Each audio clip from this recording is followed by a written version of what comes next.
Hello there, and welcome to Ilum Radio. We're your hosts, David the Bearded Menace, and always with me is my good friend and the wonderful Millie. How are we doing tonight, Millie? Hello there. How are you doing? I'm doing fantastic.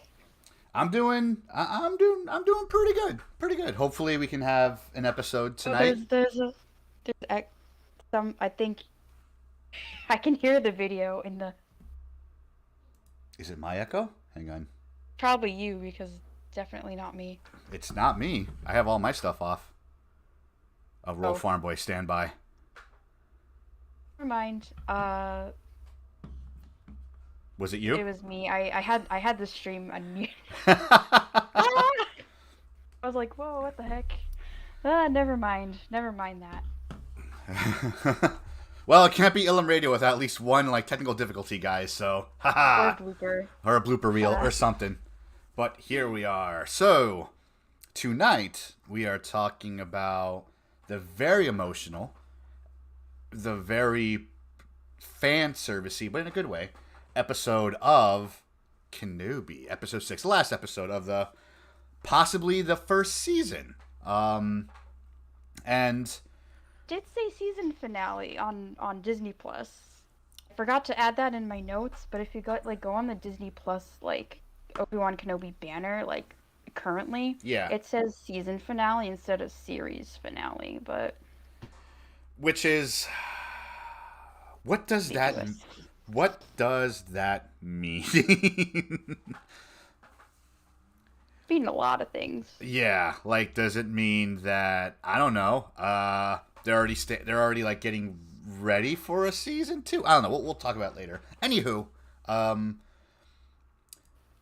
so Later. yeah, we'll talk about little later down the line. So this episode, we started with a warning, didn't we, Millie? Another trigger warning. Yeah, a pretty diesel one. I thought we'd have it right at the beginning, but we did not. Um, so, but that also comes later. But yeah, so it turns out that Reva once again survived, and this woman just will not die. She's full of so much just anger and resilience. She will not just die. Only a Sith can deal in absolutes. I know. It's I know that's definitely one of the Sith traits to use your anger and fuel you to keep you alive, such as Darth Maul, who again got cut in half and survived falling down a chute, being dropped on a garbage planet, all that stuff. Hello there, Roll Farm Boy. But dude, this woman won't stop. Dude. Yeah. My And God. yeah, and I do like how it sounds perfect. Awesome. So what I do love, and you put it in your notes also, is that we got you got something to say, guy. Show up right at the beginning of this, and he just Yep. gets manhandled. Not manhandled, but he just gets put in his place by Reva. I called him Mean Boss from episode 1, according to the notes I wrote down in my notebook, because I didn't really know his name. I could just look him up on Wikipedia, but I Yeah. was too lazy to. I was like, mean dude from, because you know exactly who I'm talking about, Oh yeah. aka Toby's boss from episode 1 Oh when yeah. he Oh was yeah. working. Definitely a bit of a jerk, and didn't change at all. You just Oh, one could say oh, it's a hard working day. Just didn't get the stuff you wanted to get. Maybe you missed your lunch. Maybe he was just having a bad day. No, he's just a jerk. He is just a jerk. And Reva just whoosh, knocks his water out of his hand. So yeah, so we get to the ship, and they're yeah. trying to get away from the Devastator. I believe that's a Devastator they're being chased by. And yeah, you get to see at least from my perspective, it looked like sparks of General Kenobi, the Jedi, coming back because he is worried about the passengers. What are your thoughts? The passengers from Jabim in the shuttle. Yeah. Yeah. Um. Yeah, I can see why he wants to go on his own because he doesn't want to. He doesn't want to like risk any more lives being in danger. And like last time he was kind of teaming up with people. He got people killed during Revenge of the Sith, and he doesn't want to repeat that trauma again. Not only I that. feel like No, go, go. that's one of the reasons. Not only Revenge of Sith, but also like in Star episode Wars. 4 with Tala. Yeah, yeah. I mean, I don't know if that would count because Um, she decided to fight on her own, but still. yeah. Guess so. I read somewhere like in Entertainment Weekly that originally Tala's character was meant to be a love interest for Kenobi. Yeah. What? That is some brand new information Yeah, to me. apparently she was meant to Uh, be the love interest, or I mean, it was from like a website that I can't really say is too reputable, but like it's I okay. possibility. Um, but yeah, like it was originally in the script. That's how she was written as, but then as the show Interesting. started being written and rewritten, they're like, let's not do that because that makes no sense for the character. Which I'm glad they Yeah. switched. Glad they didn't do that. Do you know Reva's character was originally supposed to die in early drafts? That's all I knew about her, the original draft, I guess. I didn't know about the love interest part, obviously. But I knew about the, like, her dying thing. I I From leaks, early leaks. But, yeah. I I can almost say that now that the show is over, I know, right? so, Like part of me I don't want to say wishes she did. Part of me could see like where they were going with that, but at the same time it's like I'm glad she survived because I know it yeah. just kind of like sticks it to like all the neck beards and stuff, but whatever's. Anyway, so what I liked about this episode mostly, or just most of like Kenobi from episode 4 to 6, is that we got to see Vader be very, what's what I'm looking for, obsessed with Kenobi, like really obsessed, and it really reminded me of his obsession with Skywalker in Empire Strikes Back. Mm. Could also, guess you could also say that Vader's obsession with like, Obi-Wan and Luke kind of remind me of Anakin's obsession with Padme. Yeah, Like, you can kind of see that too if you think about it. no, I agree. You are correct. Like Um, even as Anakin, he was a very obsessive sob. yeah, But I think with when he was Anakin, the obsession was held back because he was Jedi, and Jedi no emotions, and mind your feelings, blah blah blah. Where now it's like the Sith that live off their emotions, so like it's really showing up. yeah. But no, you're right. You're correct. Like I didn't think about that. Like yeah, you have to see it like that one like personality trait stick in all Mm. these versions of the character. Um, I mean, I'm just like popping back and forth between our notes and stuff. Hello there, Nerd Herder. Thank you for stopping in. Um, how'd you feel about Leia not being scared but just worried about all the other passengers?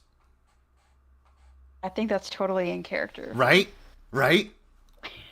Because, like,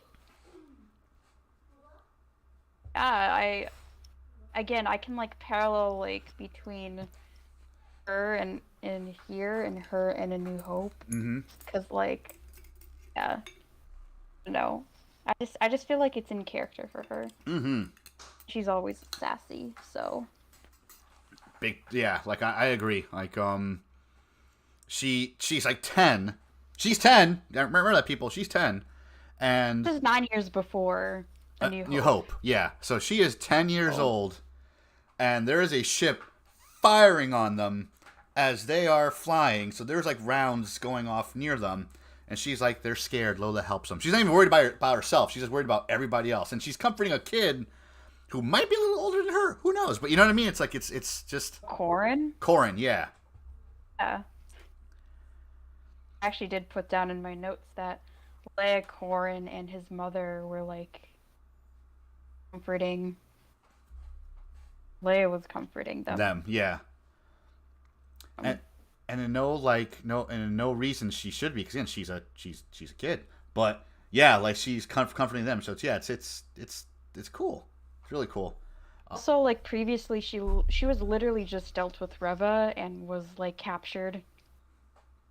Fortress Inquisitorius. Mm-hmm. So yeah, I don't think Leia would be afraid of a little like Star Destroyer firing at them, you know? Like, yeah, so.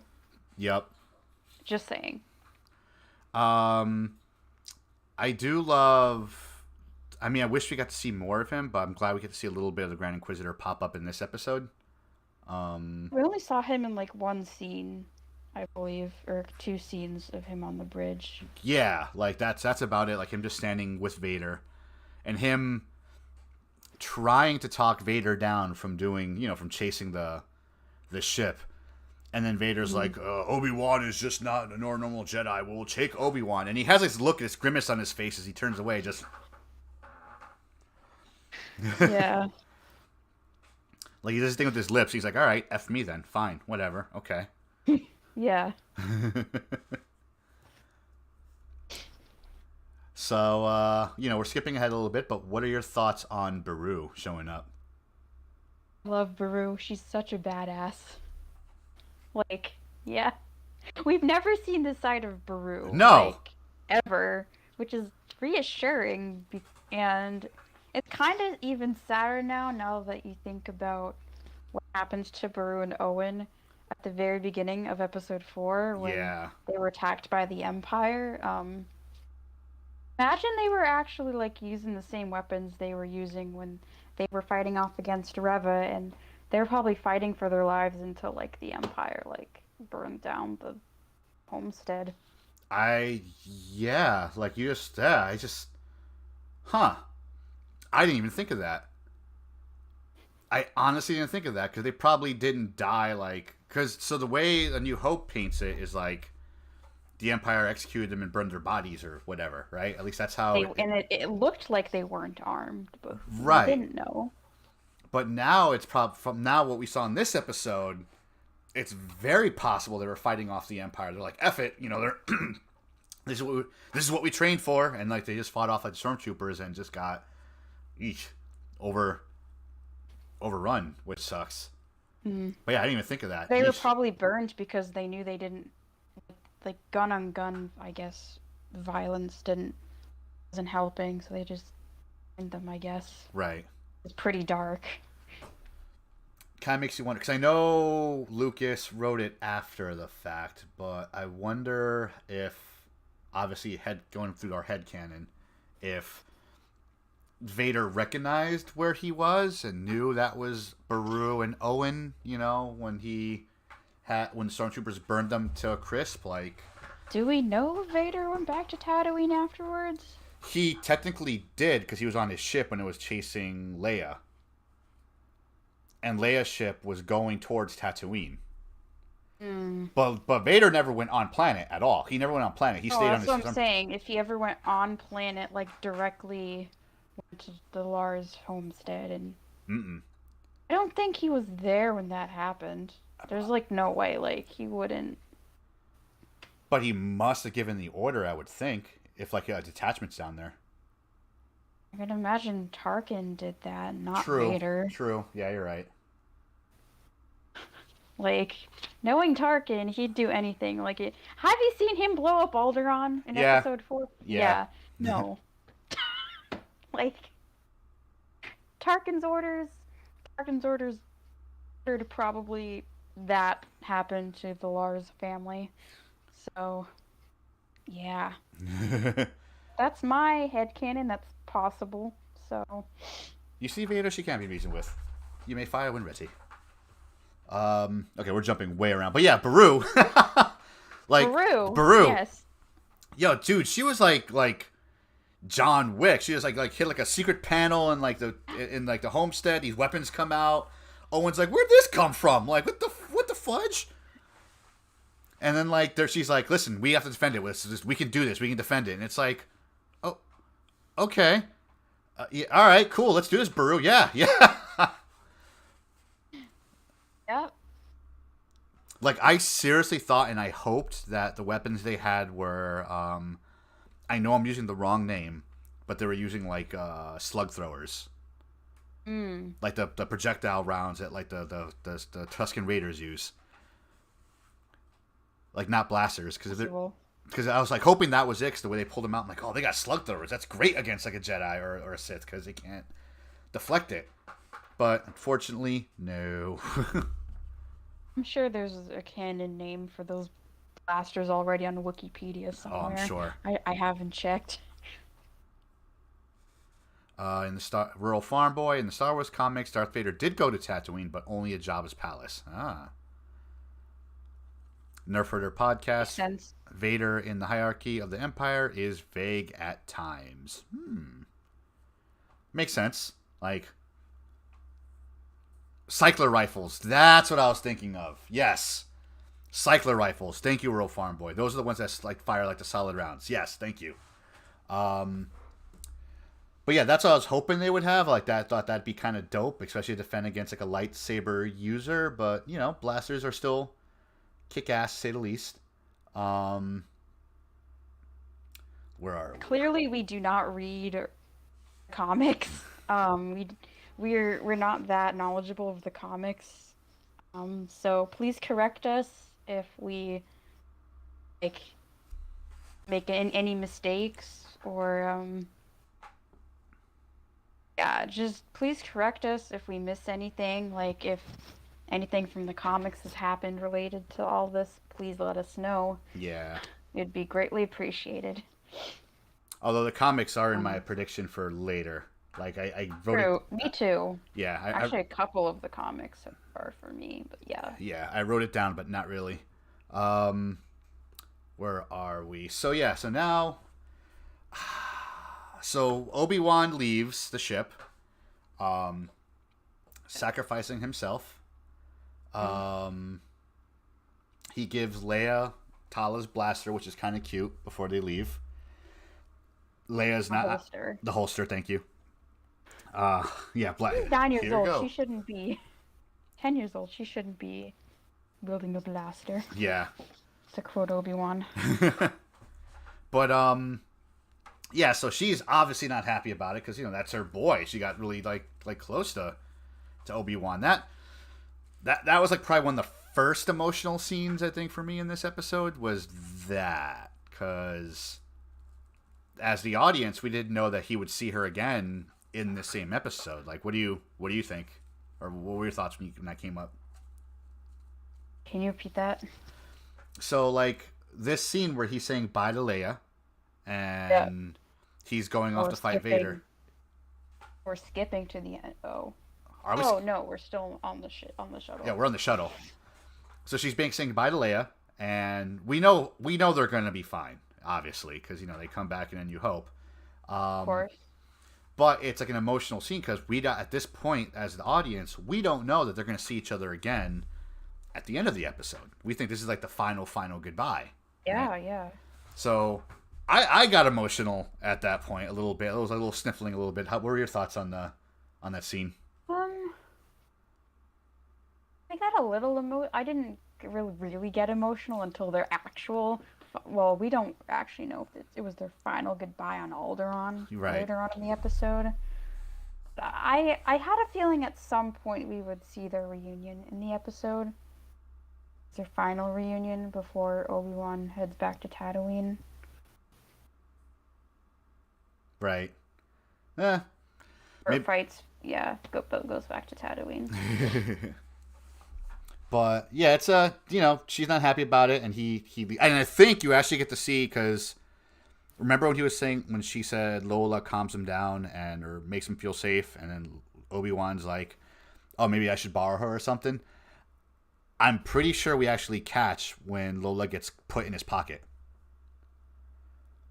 It's when the fake. Oh, I forget his name right now. The guy who pretended to be a Jedi. Oh yeah. Like he walks by him and he says, "You're welcome." You can actually see like his arm like move a little bit. I think that's when he slipped Lola in his Ah, pocket. Yeah, good catch. I think. I'm not sure. I mean, we caught like Reva putting Lola, like, you know, something with Lola previously, so I believe you. The only reason why I can catch that stuff, right? I try looking for that stuff is because remember Pants Guy in Mandalorian? Oh yeah, the random Like just like guy, yeah. yeah, right, stage guy with his jeans and stuff like in the background. Yeah, jeans guy, yeah. Yep. So they removed him and they removed him after the fact. Like they kind of like re-released that same episode and they got rid of him digitally. Ever since then, I try to find it in every single episode because I missed that guy. Me like everybody else missed that guy and I found about it after the fact on the internet. So now it's You like want jeans guy to make a return?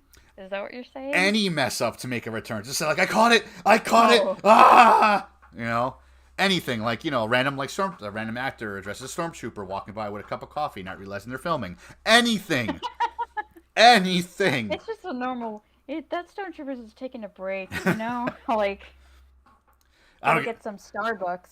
I don't get paid enough for this.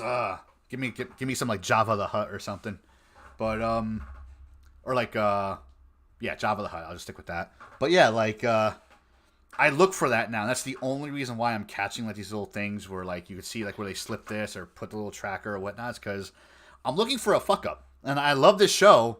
I love the shows that Disney's giving us, but I just want to be that guy that says I finally caught the next Jeans guy or something in the background. I don't know. I'm weird. All right. You can't be that normal if you like Star Wars. That's all I'm saying. Um,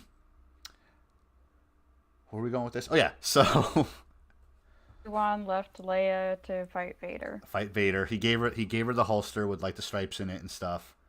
Blood stripes, specifically. Say again. Blood stripes. If you like take a closer look, uh, skipping way ahead to when Leia puts on the holster toward the very end of the episode, when before she meets Obi-Wan, you see like blood, like red or orange blood stripes on the side, which reminded me so much of Han. And there's like a little metal thing also that was shaped like the metal thingies. I don't know what they're called on like Leia's belt in A New Hope, and I think that's really really cool. Huh. So little costume Easter egg there that I managed to catch Huh. on my first viewing. That's pretty. I didn't notice that. I didn't realize that's pretty good. Huh. So yes, I saw in your notes that you want to cosplay as Baru eventually. I know we're jumping back to that, but Yeah. Hey, blonde hair. I already have the hair. Um, yeah. So purple's like magenta's my favorite color, obviously. right. Obviously. So it's perfect. Like that specific costume I'd like. Plus she has pants. It's nice. First time Baru wears pants. Oh, I didn't even notice that. Yeah. Huh. Trust me, I took a lot of screenshots of that costume. My guess would have to be because of like the action involved and whatnot. At least that's where my head goes for it. Like, oh, you're gonna do some stuff. We probably need pants. Yeah. Yeah, absolutely.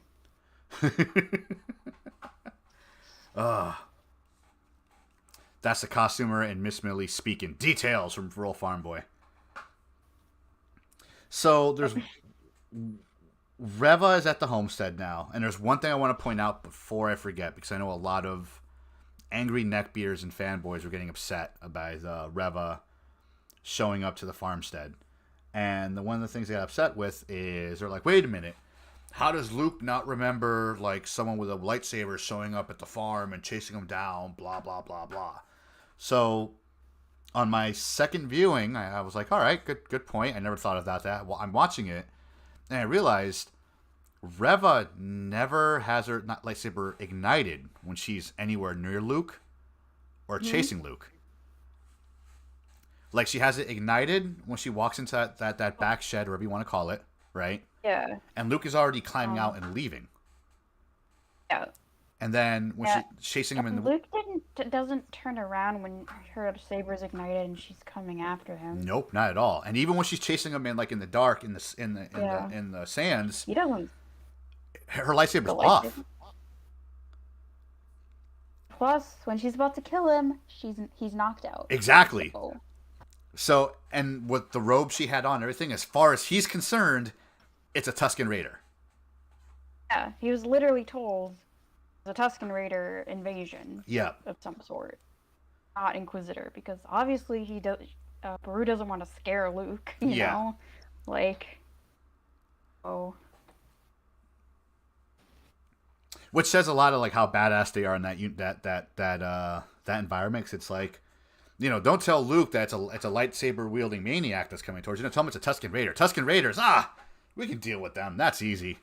That's just as a normal Tuesday. Where did we go? So, because I know I jumped ahead really Reva quick. raids the Lars homestead. Yeah, and like the Lars like just basically ambush her. She's still obviously weak and tired because even though she's using all her anger, you could tell she's feeling every step she has taken. Every single step. Like she's she's sweaty. She's kind of like panting on. She's kind of like bobbing and weaving and not in a good way. She's feeling that injury like hardcore, man. Hardcore. Well, what are your thoughts on Beru and Owen doing their defensive maneuvers against Reva? Loved it. Yeah, they're badass. This is like the first time we're seeing both of them actually hand-to-hand combat, which is Right. fucking awesome. Like it was really reassuring to see them actually fight instead of just them showing up and being a step parents to Luke. Right. Like it was really nice to see that they actually care so much about Luke that they would fight for him. You really care for him like he's your own. He is my own. Exactly. Yeah. And I loved how Owen took a cheap shot at Reva and like hit her in the injury. Oh yeah. That was great. That was so good. You got something? What's up? Oh no, I'm just thinking. Oh, I thought I triggered something. You're looking out. You're looking in the distance, No. It's like, oh god, I don't know what else to say. Like, she's got a good thought. Holy shit. Yeah. So yeah, Luke escapes, does his thing, and then we have. Let's get to the. I mean, the whole sequence like switches between the two of them, as well as the duel between Vader and Obi-Wan. So let's just go into the because everyone wants to know what we thought of the duel, right? Yeah, I know. We're trying to like I know we're trying to feed you like your veggies first, everybody. You know, but that's what you're all here to hear. Like what we thought of this like the rematch, the duel. The rematch of the century. Yep. As they advertised. Did you squeal when Obi-Wan did his pose? Tell me you did. Of course I did. Okay. Of course I did. Why wouldn't I? Yep. Same. And he said the line from Revenge of the Sith as well as the pose. Yep. This pose he did from his previous appearances. Not just Revenge of the Sith, but also his Rebels appearance and yeah. And Clone Wars, he did it once or twice. That same. Clone Wars, Rebels, this, yeah. Could have sworn he also did it a fourth time, but I Probably. Probably it's the prequels, I guess, before Revenge of the Sith. But yeah, when he said, "I would do what I must." Yep. Again, it just brought me back to Mustafar. Like every single part of that fight brought me back to Mustafar, and also some like elements from the sparring fight. Yes. That was kind of foreshadowing this one, which we were kind of right about if you Yeah. think about it. No, we were. We definitely were. Like Um, he did like the same back thing, just like the, yeah. you know what I mean? Um. Also, Obi-Wan lifting rocks. Oh my God. Yes. Just like Rey Yep. in The Last Jedi Yep. on Crate. Yep. Obi-Wan did it first. He did. He did. If you're going by story, if you're going like, canonically, whatever. Uh, Yeah, he did it first. Yeah, lifting rocks. Okay, so let's. Don't there are a get too. lot of Obi-Wan and Rey parallels in this show. Like, what the heck?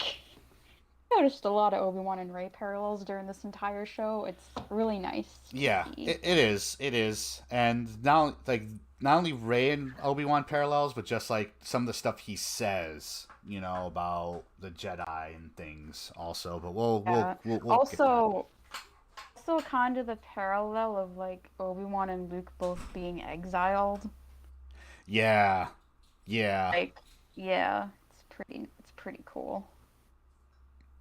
Um, I wish so. The fight starts emotionally where the Mm. both of them are just like neck and neck, and I was like jumping out of my seat when Obi Wan did that one lightsaber attack, and Vader blocks, and it knocks Vader back a little bit next to that pillar, and then like Obi Wan Yeah. goes to drop it and whatnot. I was like, holy crap! Oh! I know you're such a nerd about like lightsaber like duels because obviously you're more experienced with lightsaber combat than me, so yeah, I totally understand. I'm experienced with staged lightsaber combat. There's a difference. Still, lightsaber combat, Fair, period. fair. Um, but it's like even though and I wish I had the video playing right now, just saying like because I watched that fight several times. Like if like the only critique I have about that fight, and I know I'm jumping a little bit ahead, is like I just wish it was like maybe 30 seconds longer, maybe. Mm. Because watching it over and over again while we're putting up the notes together, I'm like, man, this is a good fight. Like this is pretty good. Like there's a lot of emotion in this. Like there's a Yeah. lot of emotion in this. Um, but yeah, he went when Obi Wan to go drop that pillar, and like Vader is like, oh, their strength is returned, but the weakness remains, and he just like starts clapping back. It's like fudge, fudge. God. Yep. I was like, is Vader gonna like take it? Like, I mean, obviously he will, but like, is he gonna come out of this injured, uninjured? Like, Right. what's going on? What? And I don't know if you experienced this, but when I was watching the fight, the lightsaber fight, there's a small part of me, even though we already know how it's going to end.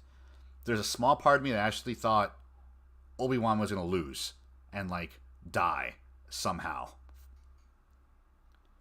Somehow Obi-Wan returned. Because the way they shot the fight and the way they have Vader so ferocious. Yes, in the first half of the fight, Obi Wan's able to hold his own, but he is so ferocious. I actually got it in my head that Obi Wan was not going to make it. That maybe Vader's the one who comes out successful, and then he leaves thinking Obi Wan is dead. That's a good point.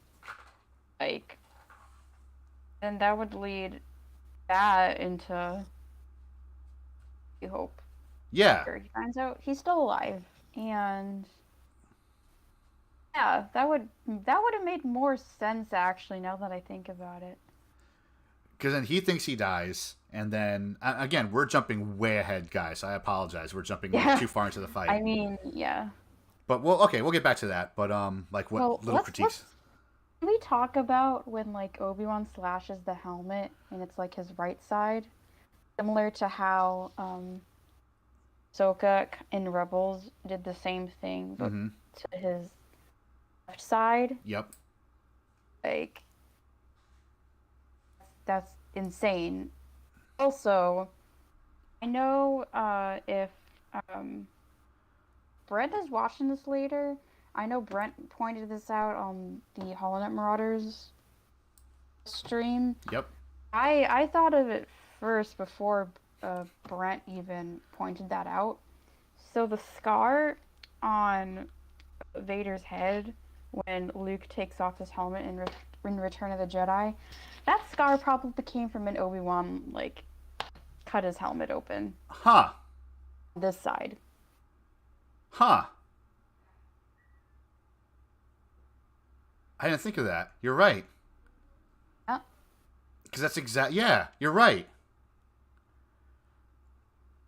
Because if you hit him hard enough to knock that piece off, he must have hit him hard enough to, like, to tap the top of his head. Holy shit, you're right. Yeah. Holy shit. It's the same side too. Like Yeah. if you watch Return of the Jedi, it's on this side of the head. It is, huh? Oh. No shit. Ah. So when I was watching this, all right. I mean, before I get back to that, because there's something I noticed when I was rewatching it when he got his helmet broken, but before we get back to that, Vader actually punches Obi-Wan in the face during this fight. Oh yeah, that's true. Yeah, I didn't expect that. Like, that's the first, I mean, that I can think of. Like, chat, comments, whomever, correct me if I'm wrong, but I think that's the first time I've ever seen, like, Vader do a physical strike. God. And I'm not talking about I'm not talking about, like, Anakin Vader. I'm talking about in the suit Vader. In the suit, yeah. I'm trying to think. Like, I mean, I don't think so. Right? I don't think so. You would think of all the Sith Lords, he would have clocked a mofo or two in the face at least once or twice. Yeah. Like, and we would have seen it, but no. Then again, he's been fighting this whole time with one hand, so he must have, like, slapped him with the other. Yeah. I mean, unless he wanted to make it more personal, I guess. You know, like. Yeah, sure. I'll throw this down. I'll make this dirty if I need to, I guess would be the other, like, thing. But yeah, he clocks him straight in the face. And they throw each other, I think, twice in this fight. Like, there's one time where like Obi-Wan comes in and he grabs Vader by the wrist, and that's when he chucks him to, like, I think the pillar or like something like that. And then Vader does the same thing. He grabs Obi-Wan by the wrist and he throws him, like, behind him, like he does the same move. Roll Farm Boy, I miss Vader hit Obi-Wan. Dude, if it's one of those, if you blink, you'll miss it. Yeah. So you have to watch the fight like 15 times to actually notice, like Dave did. Like, it's and you see, like, you can tell, like, if you watch it, you'll see it again. Same thing, because when he gets hit, Obi-Wan, like, touches his face like he just got knocked. Like, he was like, oh, like, yeah, like he got clocked. So it's, yeah, and so Obi-Wan also, I'm pretty sure, also hit his, like, box thingy. Oh yeah, when he pistol whipped his or saber whipped his life support system. Before he slashed the helmet open. Well, it's funny because there's two halves of the fight. Obviously, the first half ends with Obi-Wan falling into the hole, and now Vader has the high ground. The pit, yeah. Yep. Like, part of me, I really hope there's a blooper out there somewhere of Hayden Christensen in that costume, like, standing in the pit saying, "Who has the high ground now, bitch?" I really hope it's out there somewhere, or someone. I hope Hayden said that on set, and that's in the blooper somewhere. I hope so. Funny. Yep. Or someone, please make a meme of it somewhere, like him. "Who has the high ground now, bitch?" I'm sure there is already. I'm just saying, if our viewers did the employee of the month last week, you know. Sure, the Quizzy employee of the month. That was really funny. Shout out to Skinny, who made that meme on Twitter. Yeah, that was beautiful. Like, I need to, like, I want to make that shirt so bad, but I'm afraid, like, what kind of enemy will make out of him just because, "Oh, you made how much money off of my meme?" "Oh, sorry, man. You know, here's 50%, I guess. You know, sorry." But yeah, I hope it's out there somewhere. Someone make a meme, video, whatever. Who has the high ground now, bitch? Just for me, so I can die happy. Or it has to be out there. But yeah, um, so how'd you feel about Obi-Wan using his passion and love for the twins to get out of that pit? Oh, I almost cried, Mm-hmm. honestly. Like, if you think about it, going back to, I mean, going way forward into A New Hope before Obi-Wan dies to Vader, Mm-hmm. um, sees in the corner of his eye like Luke and Leia reunited, Yep. and he's like reassured that Luke and Leia are safely reunited together. Then, as soon as he realizes this, he doesn't need to fight Vader anymore. He's basically saved Luke and Leia Yeah, when they escaped and sacrificed himself, and I think that's really poetic. it is. Like I think I saw that somewhere. Like someone, it was a meme or something I saw on Reddit where someone said the last thing he saw was them reunited again. Exactly. So yeah, it's oof. I'm thinking of the twins here makes a lot of sense. Mm-hmm. Mm-hmm. He'd risk his life all for the twins. Yeah. Like he grew up watching Luke from afar, but now he kind of really I fell in love with Leia over the past couple days just because, like one, she reminds him of both Anakin and Padme, who are both his friends. And two, how can you not like a kid like that who's so rambunctious and they're going to do what they're going to do and they have like it's so yeah, I thought it was cool. Like I thought it was dope that he's like kind of holding the rocks up with the force and he's being crushed and all of a sudden it's like he's having PTSD of all the terrible stuff and then he Mm, thinks of Leia and the Luke times. and then just that helps him get out of there. And then the second half of the fight is so different because it's almost like now there's a line from the Phantom Menace that Qui-Gon says to Obi-Wan. And it was like, be mindful of your thoughts or be mindful of your feelings. Something like that to that extent. Basically tell him you should run with your feelings. Don't deny them like the Jedi teach you. Run with that.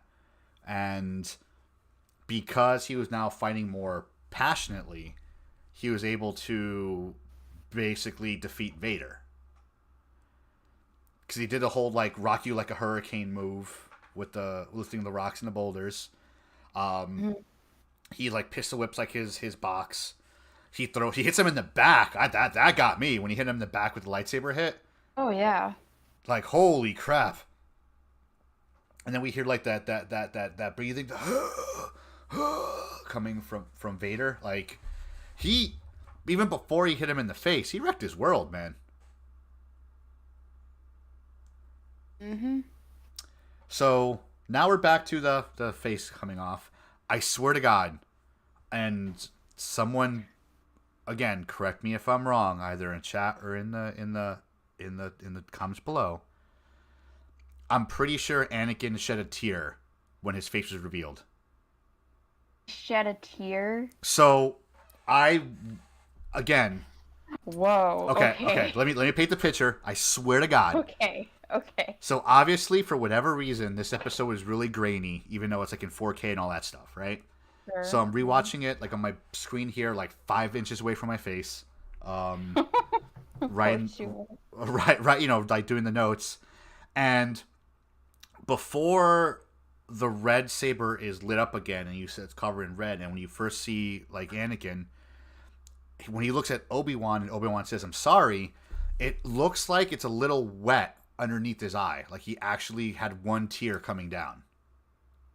Gotta look at Star Wars screen caps later because yeah, capthat.com has a lot of good has all the screen caps from all the Obi-Wan episodes out there, Mm-hmm. just in case y'all can't screen cap like uh, Disney Plus. I know some of y'all can't, but that's a good source for you guys to like actually look at like 4K resolution Ooh, footage from that. So good to know. yeah, I use that a lot for my costume references as well. So that's why I'm sharing that. But yeah, if Obviously, I didn't notice that, but that's an interesting thing to point out. That's really insane. Um, Like it could. I mean, honestly, it could be just the way the light bounced off his cheek. It could be, issue with the It could be. yeah, It could be anything. It could be anything. But I swear to all that is unholy. There's a tear coming, like one solid tear coming down his eye, like over like the cheek. must have been. I mean, to be fair, we heard a little bit of Anakin and Vader, Mm-hmm. so it must have been Anakin crying and not Vader. Because why would Vader cry? Like, Right. Right. oh my gosh! But like the audio between Ooh. When Vader and Anakin were talking, I almost cried. Mm-hmm. Like for real. Like I was like about to like break down into tears when like Vader literally says like I killed Anakin,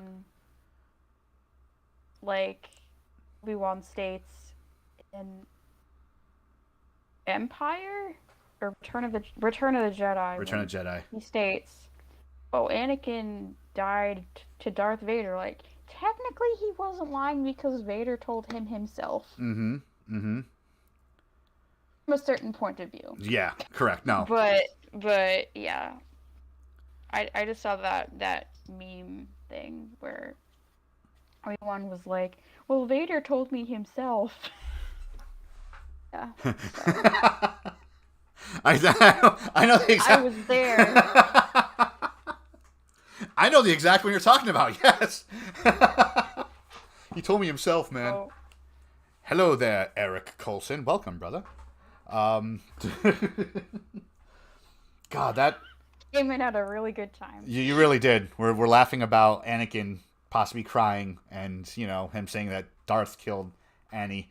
So several reasons why, at least for me, why, and for most of us, I'm assuming, who love these characters and love this series and just love Star Wars in general, why that scene is so like emotional. Like Yeah. Ewan McGregor does a really fantastic job of, and I loved watching it where it's like he's at the ready, he's in that ready position when Vader's on the ground, and then Vader looks up and you see Anakin's face, and all of a sudden he goes from being General Kenobi to just being Obi-Wan, like just you just see him like melt, and he's like Anakin, like he just. And then he starts saying like how he's sorry, like he starts tearing up, like actually crying. It's like holy shit. Again, this all parallels Mustafar, sadly. It does. Um, I don't when even. Obi-Wan was getting emotional on Mustafar, when Anakin was about to succumb to lava, like, or when he had the high ground, I don't remember, but yeah, yeah, it got really emotional, as well as the lighting with the blue and the red, and Oh it my was god. switching between Vader and Anakin. Oh, good good representation of who is actually speaking. Yes. Oh my god, that was The, amazing. oh, yeah. You did. I hate to make fun of it, but when he was saying like you did not kill Anakin, I did. Like the way when he was going, I know they're trying to find a medium between Vader and Anakin, like the voices, but I kind of got a lot of Bane vibes from The Dark Knight Rises. Me too. You did. All right. Cool. Cool. It's not just me. I heard that too when I saw that. I was like, Darth Bane. Now is not the time for fear. That comes later. Like it was going back and forth, but watching that scene, like again, like I only caught it because of the notes, but Anakin, or Vader rather, has like a little tiny like smirk or smile in his face when he's saying that, like, you did not kill Anakin, I did. And so here's my question to you about that scene. So Lord. obviously Obi-Wan is emotional because his friend, he saw a glimpse of his friend come back, right? And he knows that this is like the second time this man has cried in his entire Jedi career. God. Like the Duchess of Mandalore died in his arms. Like terrible things have happened, but the only two times he's cried was both with Anakin, right? And he blames himself for what Did happened. see him as his brother. Yeah. he blames himself for what happened to Anakin, and then Vader says, I am not your failure. You did not kill Anakin, I did. Do you think he said that for either A, because he is Darth Vader and Anakin is gone and Vader is completely new personality, right? Which could be the possibility. Or B, he said it just to like not give Obi-Wan anything or any reasoning or like any excuse to say like he made Vader. Yeah, I think it's the first reason. I think it's A. Sure. You think it's A, where it's like he's just like it's Yeah. Vader is a whole new personality, just killed Anakin altogether, destroyed Anakin? Yeah, I think it's a whole new personality. Because it's a rough scene, and then like like oh, Obi-Wan just calls him Darth at the end when he's walking away, which now makes A New Obi-Wan Hope. calling him Darth in A New Hope. Yeah. Yep. Because he knows like Anakin is gone. There's no Anakin ever coming back ever again. Farm Boy also chooses A. So we're all on the same page here. Yep. Like for a split second, I thought maybe he's just trying to be petty and be like, "You didn't make me, I made me." But just figured I present that because I thought maybe nah. But so again, someone I know you saw the meme. I know most of us saw the meme where it's like most of Star Wars would be solved if people just either made sure the person they fought died, or B, actually killed them rather than walking away from the situation. Because Obi-Wan just leaves Vader there. Like he just he damages him. His like he can't get up, and Obi-Wan just leaves. Obviously because I'm sure he can't bring himself to kill Vader, kill Anakin, even knowing it's now Vader. I'm pretty sure that's the reason why. It's the same. Yeah, when like Vader and Obi-Wan were distracted, Obi-Wan didn't like in A New Hope. He didn't get a chance to. He didn't get an opportunity to like kill him right there. Mm-hmm. Obviously, like didn't want to kill Anakin. Right. Flash Vader. Yeah. Couldn't bring himself to it. Yeah, and he walks away. Yeah, I agree. Like he just can't bring himself to kill him. Even though Vader's done all these terrible things, he cannot bring himself to kill Anakin, the one trapped inside Vader. Yeah, pretty much. Yeah, exactly. So he walks away, and Vader does his Obi-Wan. Also, yeah, speaking of him, Obi-Wan, a lot of people pointed out that was paralleling, like, Maul's whole Kenobi thing. Apparently, in this episode's credits, Lucasfilm gave a special thanks to Sam Witwer. And everybody's, like, assuming that, oh, maybe Sam Witwer, like, coached Hayden to, like, kill Obi-Wan. Similar to his whole Kenobi scream. Rebels. Maybe. I mean... like, I did not see, like, Sam Witwer in any background cameos that I've noticed the past several screenings I've had myself, but I'm, like, 110% sure, like, that was the reason why Sam Witwer was a special thanks. Unless Sam Witwer was secretly also one of the people on Jabim, then I have no clue. Like, or people, or someone on Tatooine, or something. Yeah, it's pretty interesting that he was shouted out in the credits. Well, I mean, like special thanks section. His version of Maul is obsessed with Obi-Wan, so why not just hey, if you want people to really think you're obsessed, scream it like this. Trust me, I know. Exactly.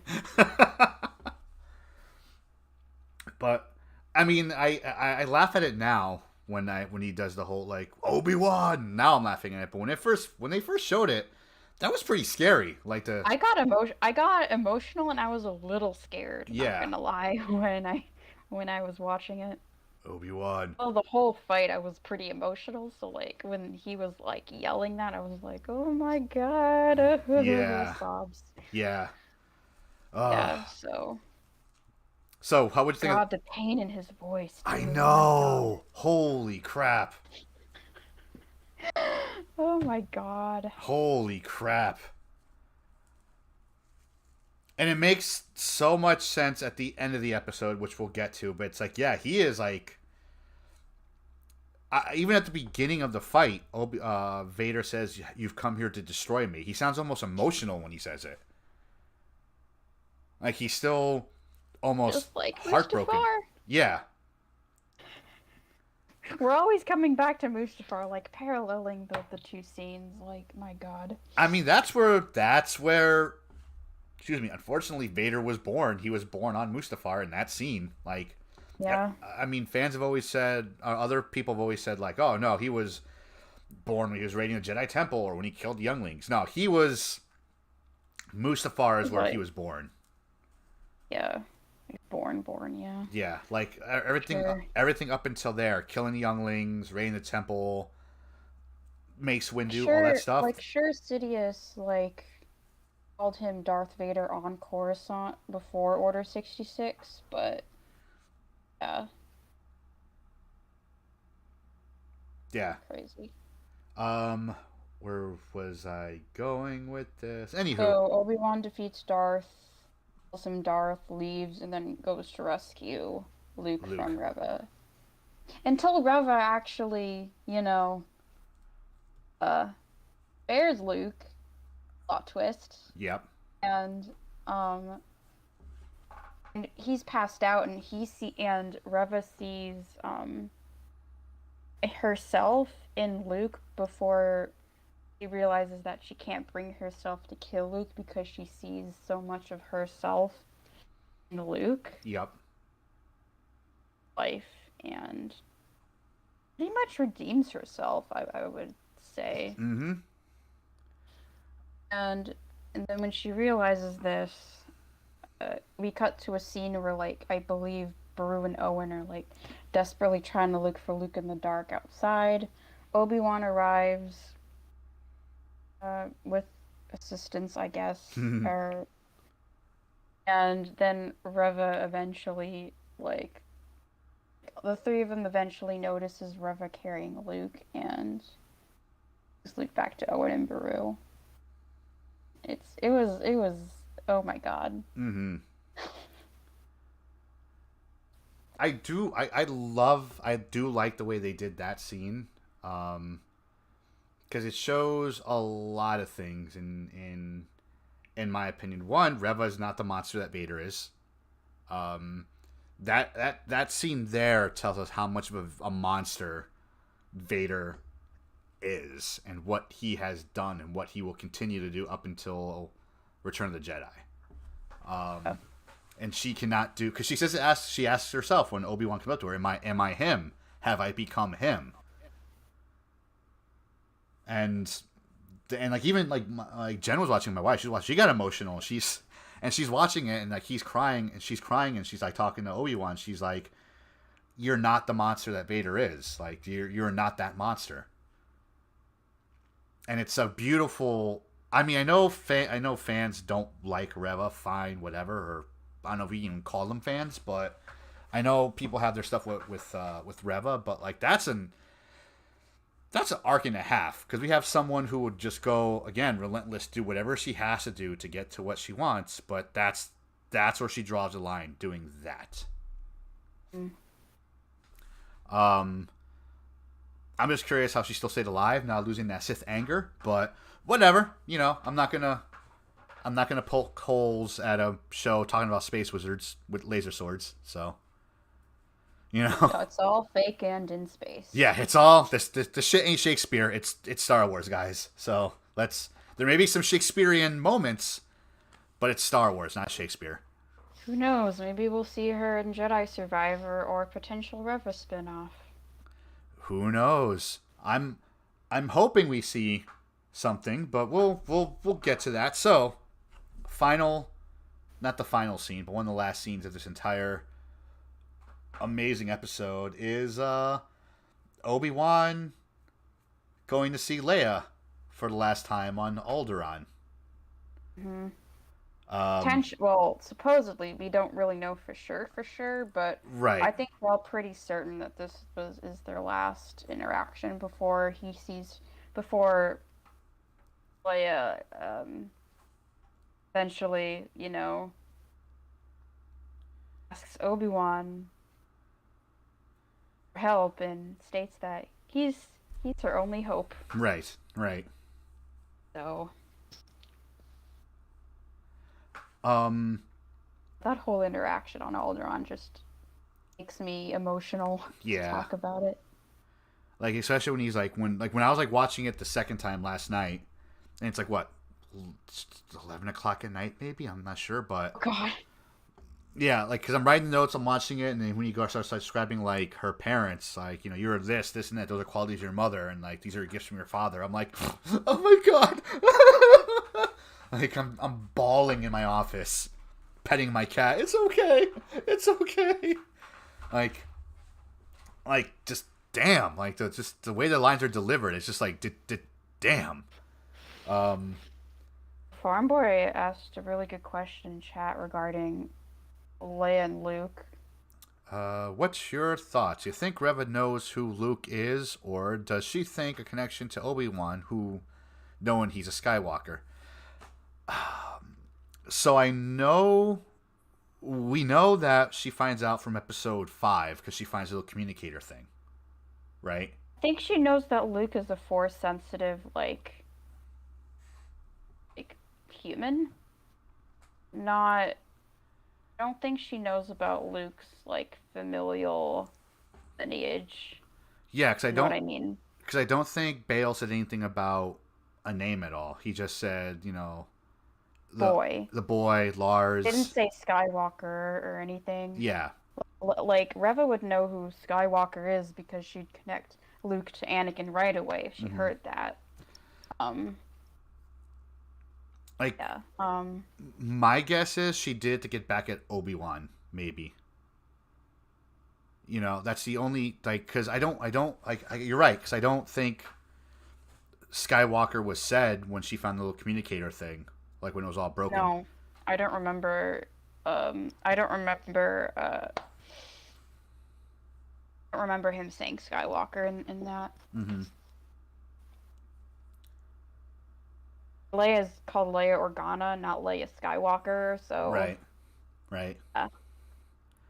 So Reva knew like Leia and Luke were both force sensitive, but she didn't like connect the dots of who related to.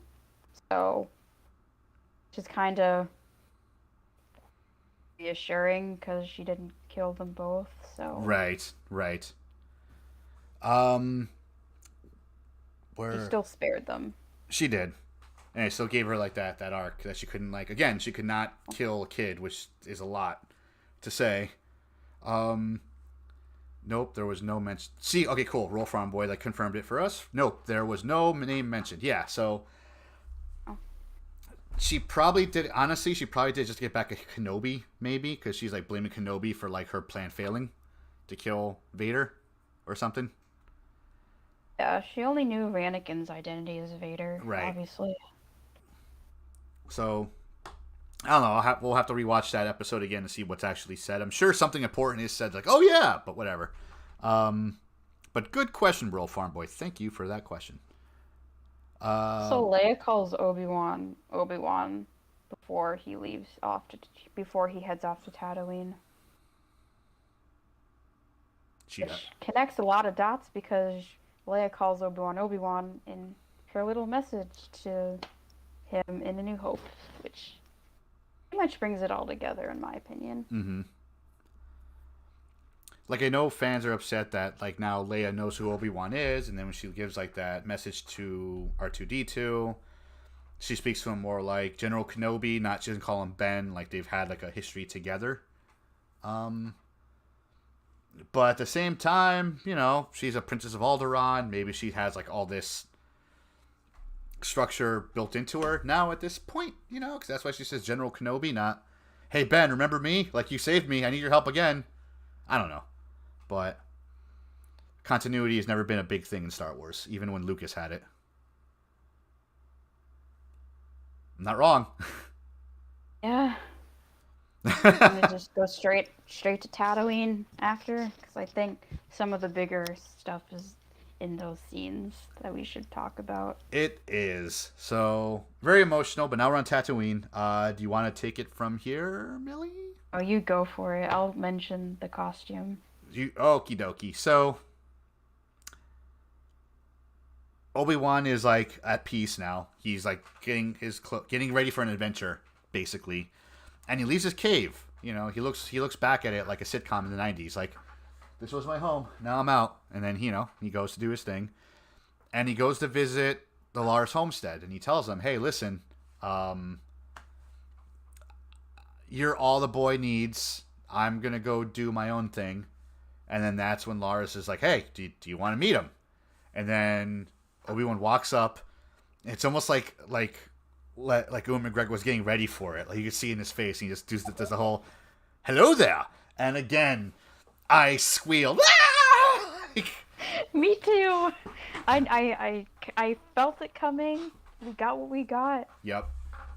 It was the moment we've all been waiting for since pretty much Revenge of the Sith. It's the meme. Yep. So, yeah, and it sounded like he put a little bit of Alec Guinness in his voice, which was really nice. Yeah. That got me really emotional there. We all thought, oh nope, that's the end. Wrong. Hello there. Cut to Obi-Wan riding once again on an Eopie. Mm-hmm. That's what that thing is called? Huh. Yes. Huh, I did not know that. Fun fact, very beginning of episode 1, we see him ride on an Eopie. Very end of episode 6, we see him ride on an Eopie once again. Circle. Anyway, even before the episode ends, we see... Well, you talk about it. This is a pretty big deal. So Obi-Wan's, walking up, and we see like something like materializing to like the right of the screen, and as fans, we're all like, "Is that what I think it is?" And sure enough, like Obi-Wan, even he stops and he just goes, "Master Qui-Gon," and Qui-Gon himself turns around, and of course it's still played by Liam Neeson, which is amazing. They brought him back for this, and he's like, "Took you long enough." We called it. Yeah, we did. I'm so yeah. It took you long enough, and like Obi-Wan's like, "Where were you?" And he's like, "I've been here the whole time. You just needed to see me," which is okay. I think it's no. It's still. I think it's still the teacher teaching his student. It's like, yes, I could have helped you from the beginning, but that wouldn't have done anything for you. You had to go on this mission, this journey on your own. That's what I got from it when he said that. Man, we got Qui-Gon. I'm happy. Yeah. Like fans, that's why I said this episode is fan service, yes, but it's the good fan service that makes a lot of sense. Like, of course.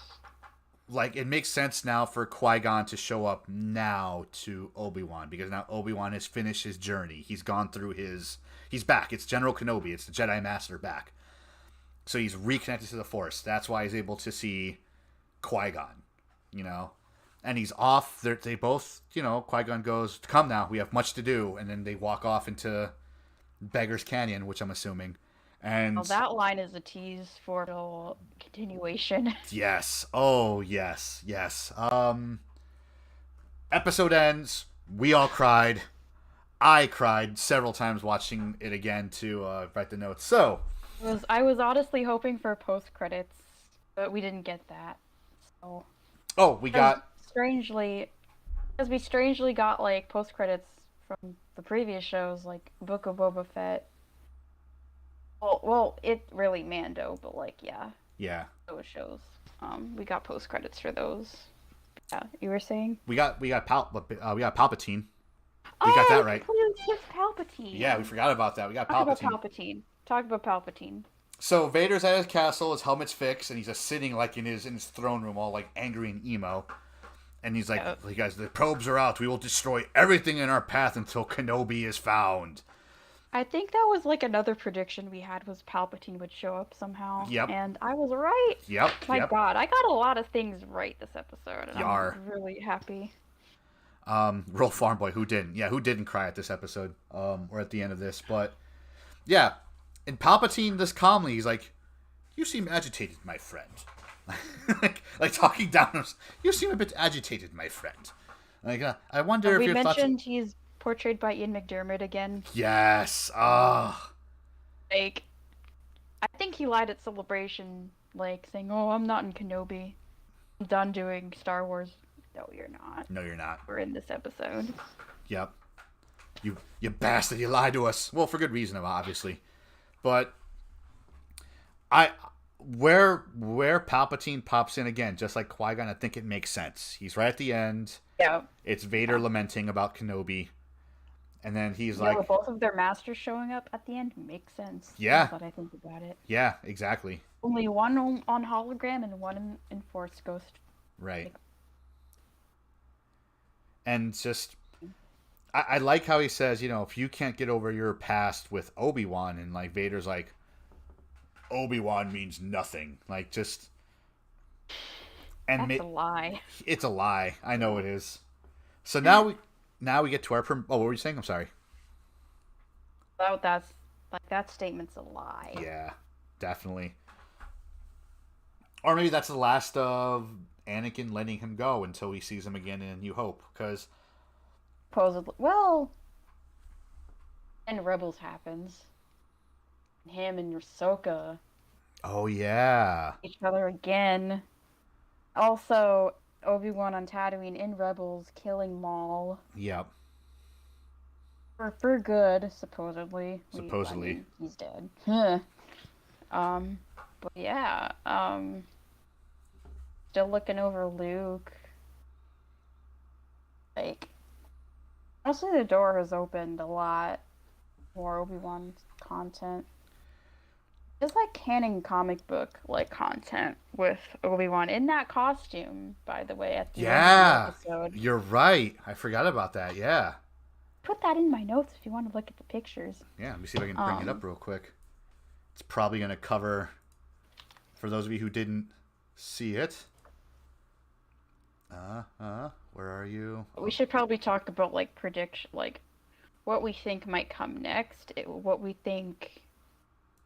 I mean, I highly doubt getting a season 2. If so, it would be cool if got like an adaptation, like Santin showing up. That one comic, Right. like he attacks Obi-Wan. Like, It takes place around the same, like, between that time, so. ooh, And Sorry, Eric proved a good point in chat. Vader still calls Obi Master when he's in the high ground in their fight. But I wonder if he said that if he still believes he's his master. He's just saying it to insult him, like it's your over master, whatever. But yeah, good point. Thank you. yeah. But to our predictions. Probably just to taunt him. I think yes, a taunt. I think it's a taunt. That's what I meant. He's just taunting him. Farewell, master. But back to our pre-hole. Good to know. All right. But back to our predictions. I'm not dying to see a season 2 of Obi-Wan. Same. But I would not be opposed to a season 2. I just hope it's, yes, like you said, an adaptation to the comics. So we see, Black Chrysanthemum a little earlier, him fighting Obi-Wan or beating up Obi-Wan. They have the costumes from Book of Boba Fett. They do. I'm just saying. They could They use had it. him on display at Celebration a few weeks prior. Come on. Yeah. They have the costume. They do. Oh, man. Like, yeah, so I'd love to see. I wouldn't mind seeing a season 2. I hope it's kind of based off the comics. But what I really want them to do is kind of show there's a line that Obi-Wan says in New Hope, I'm getting too old for this sort of thing. Like, I want to see that popping up in season 2. Like, Obi-Wan kind of showing his age. Yeah, he uses the Force as his ally, but he's like... Oh, more like Rebels Obi-Wan, if you think about it. Yep. He looks old in Rebels. He does. And we know by Rebels, whatever adventure he was going on, he's kind of, like, done with it. And he has his own hut now, at that point. Yes, this is also true. Obviously, we don't see him have a hut this episode, so... Yeah. House hunting next season on Tatooine with Qui-Gon, like, supporting him. Today on Force House Hunters, we have Obi-Wan Kenobi here looking for a nice home close to Lars' homestead. It needs to be big enough, but be very inconspicuous so he can hide from the Empire. Will he find what he's looking for? Find out in today's episode of Jedi House Hunters. I need to write that down. That needs to be a thing. Jedi House Hunters. Okay.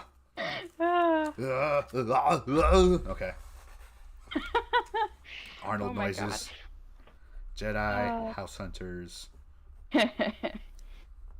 So, yes, I'm hoping we see kind of like Danny Glover in Lethal Weapon. I'm getting too old for this shit. Like, he's just going on these adventures, but like stuff's break. Or even like Indiana Jones, where Indiana Jones is getting too old to go on these adventures, even in the first few movies, and he'll say lines like, it's not the man, it's the mileage. So something similar to that nature I would love to see. Would like to see a Reva spin-off as well. At least somewhere, either A, in the video games, or B... There is rumors of a Reva spin-off, so... As well as a Cal Kestis spin-off. Which, oof. What if the two are part of the same show? Maybe. I mean, Jedi Survivor could also connect because it takes place during the same year as this show, so... I'm just saying. It's tough falling in love with these new characters and new Jedi, because we know at some point they are going to die, possibly. You don't know that. Like, we can assume. Ezra, we can assume. Ezra is still somehow alive during the time of Mandalorian. True, but Kanan, like... Yeah, Kanan. Yeah, I love Kanan as a character. I really do. I'm considering... Capable of being a Force ghost, though, because of The Rise of Skywalker. That's true. We heard his voice. As well as Ahsoka. Yeah. Ahsoka dies at some point. Exactly. Yeah. So obviously we don't hear Cal Kestis because I don't think he was a character really yet, or a character people would get. No, Cal was a character before Rise of Skywalker. Was he? Yeah. Jedi Fallen Order came out in 2017. You're right. I think you're right. And Rise was like 2019, I think. Yeah, Rise of Skywalker was 2019. You are correct. Was I going to say? What are your predictions there, Millie? Well, obviously the whole Reva and Cal thing, like, I don't know. I think all your predictions were kind of my predictions as well, like I put down in my notes. Let me look at my predictions. Yeah, I wrote, I hope Jedi Survivor connects to this and maybe Reva shows up. Cal is rumored to also get his own show. Be Cal and Reva part of the same show. Right. Yeah, so... said if Obi-Wan gets a second season, I would love for them to adapt the canon Star Wars 18 comic. That way we can have Black Chrysanthemum show up since he already appeared in Book of Boba Fett. So yeah, we already covered. Yeah. That. And the other thing I wouldn't mind if they did, and let me make it nice and clear, is I wouldn't mind if they did a Vader spin-off show. So an Inquisitors spin-off would be pretty dope. Exactly. You just hit the nail right on the effing head. Him either A, up to this point where he fights Obi-Wan, so it's basically the Vader comic but in live action. And him training the Inquisitors, or just him afterwards and the terrible things he does as Vader. Because one of the big things I love that Disney has done since they bought the rights to Lucasfilms is they've made Vader very scary and intimidating. Like, every single piece of media we've seen him in, he is just terrifying when he shows up. Rogue One, Fallen Order, this, like, even in the comics, he says, like, there's one comic panel I see over and over again where he's surrounded by rebel soldiers. There's also that VR game called Vader Immortal. Oh, yeah. Forgot that existed. Yeah. No one talks about Vader Immortal, but I know it exists out there. I think there's gameplay of it on YouTube. I'm sure there is. I've never played it, but I missed the chance to play it at Celebration 19 in Chicago. Yeah, oh, yeah. I was going to say 2017. I'm like, no, that's too early. Yeah. But, like, Disney's done a really good job making Vader seem very intimidating and scary. So I would love to see if they do another, like, if they do a spin-off for Vader, just him doing these terrible, scary things that we know about Vader. Or the comic where he's just up and coming. Or him training the Inquisitors and the Inquisitors going off and doing their own stuff. Because eventually Cal Kestis or Reva are going to face Vader again, I'm assuming. And if that's the case, they probably won't make it out. Yeah. Will they survive? Will they not? Who knows? But I think that is time for us, my friends. Any closing thoughts there, Millie? Oh, I think we covered everything. Unless we're forgetting anything. I don't think so. Oh, actually, for anyone watching this after a fact, in the comments below, I thought of this like today, obviously. What predictions do you have for anything coming Star Wars related? What stuff would you like to see? What wouldn't you want to see? Well, no D23 is in September. Oh, and the Lego Star Wars Summer Vacation Special is in August. And we'll definitely be covering that as well. Yeah, I'm excited for that. Yeah, I love Lego stuff. More Star Cruiser representation, media, and I'm really excited to like watch all the Star Cruiser lore references. Oh, yeah, there's that. Oh, Shadow of the Sith came out today. You were telling me about that. Yes. Yes.